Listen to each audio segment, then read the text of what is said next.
રીતે બનાવ બન્યા છે આપણે આવ્યા છે વિજાપુર મરીપુરા રોડ પર, જ્યાં એક ટેલર્સ દુકાન છે ત્યાં પર ચોરી થઈ હોવાના સમાચાર સામે આવી રહ્યા છે. આપણી સાથે છે ટેલર્સ છે. શું નામ છે આપનું? મારું નામ ઠાકોર શિવાજી માનસિંહ ઠાકોર. શિવાજીભાઈ, આજે ચોરી થઈ છે એમાં આપનું શું મુદ્દામાલ ચોરી થયો છે? મારા મુદ્દામાં કે જે પેન્ટ શર્ટ હતી તૈયાર જે તૈયાર થયો છે એ પહેરીને ચેક કરેલો છે. એ જે થયો છે એ લઈ ગયા છે. અને જે પરચુરણનો જે નાનો ડબ્બો 50-60 રૂપિયા 50 જે બચતી હતી મારી બચત બરાબર એ નાખતો હતો એ ડબ્બો પણ લઈ ગયા છે. અને એક મુદ્દામાં એક મારે બીજું કે જે ઓર્ડર માટેનો એક હતો, 2 ફેટા હતા અને એક તલવાર હતી. એ ઓર્ડર માટે આલવા માટે લાવેલો હતો, એ પણ જતી રહી છે. આમ કેટલા અંદાજે કેટલા ટોટલ ચોરી થયું એવું લાગી આવે છે? અંદાજે તો લગભગ જો 3 જોડીએ તો ગ્રાહકના જ કપડા હતા બધા. આપણે પોતાનો તો હતા નહીં, આપણે મજૂરી કરવાનું એટલે ગ્રાહકના જ કપડા લગભગ વધારતો નહીં પણ 10-15 હજારની વસ્તુ તો એ તો ખરી. હા, એ બરાબર. ઓકે, બરાબર.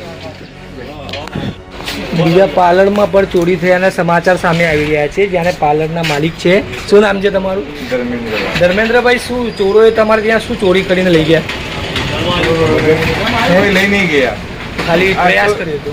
800-900 રૂપિયા 900 રૂપિયા પરચુરણમાં ગયા છે ને? પરચુરણ નહીં, એ રોકડમાં રોકડા સીસીટીવી કેમેરામાં તપાસ કે એવું કંઈ કરી? શું માંગ કરી રહ્યા છો તમે હવે આવી રીતે ચોરીઓ થતી હોય તો? જાગૃત થયો અને જો કોઈ તો અહીંયા આવે છે ઊંઘાડે ઊંઘો છે, કોઈ ઊંઘીને બધા માણસો જતા